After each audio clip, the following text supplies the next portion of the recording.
Good morning, everyone. Scott Maybor here with your Medicare Missive from the pond for Monday, May 19th. Hope you are all doing well. Hope you all had a nice weekend. Significantly chillier out today than it has been. Looks like it's going to be a cold, rainy week.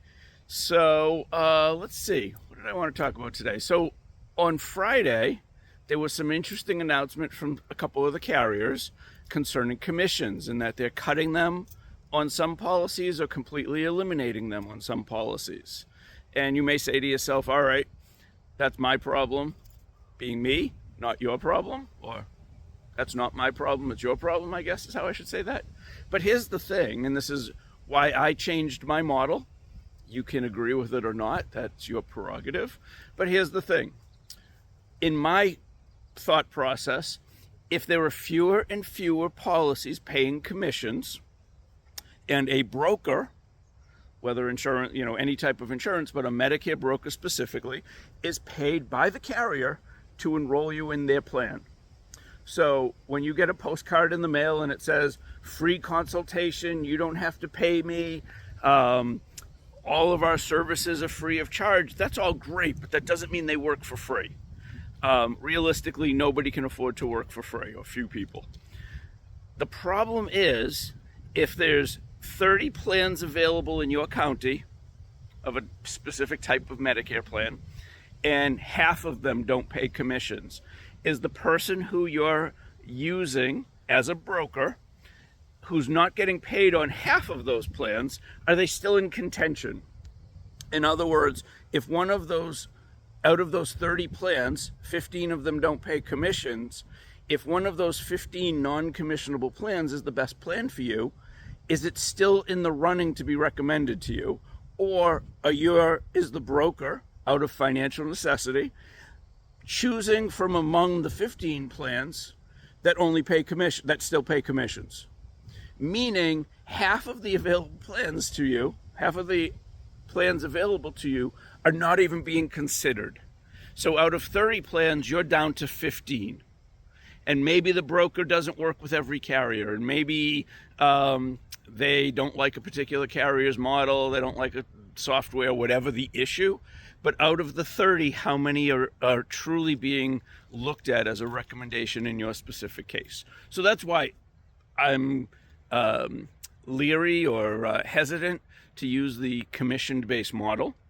My model, in my opinion, and again, your prerogative to disagree,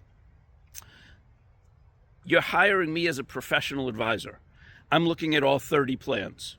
I don't care which ones pay commission and which don't, because when you sign my agreement, I say specifically, I'm going to look at every available plan. Now, CMS, Medicare, has a rule, went into effect a couple of years ago, that at the bottom of everything you receive from a Medicare broker says we don't offer every Medicare plan in your area.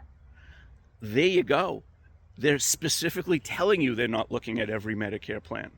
By paying a fee, and you're always paying a fee, even if you're not directly paying it and the carrier is, you're paying it by not looking at those other 15 plans.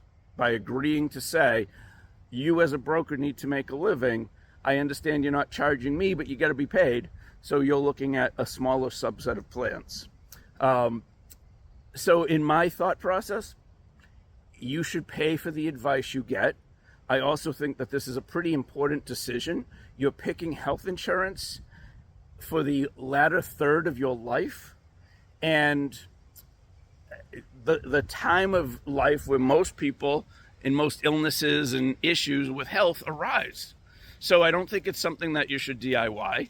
I don't think it's something that you shouldn't take seriously. I think you should invest.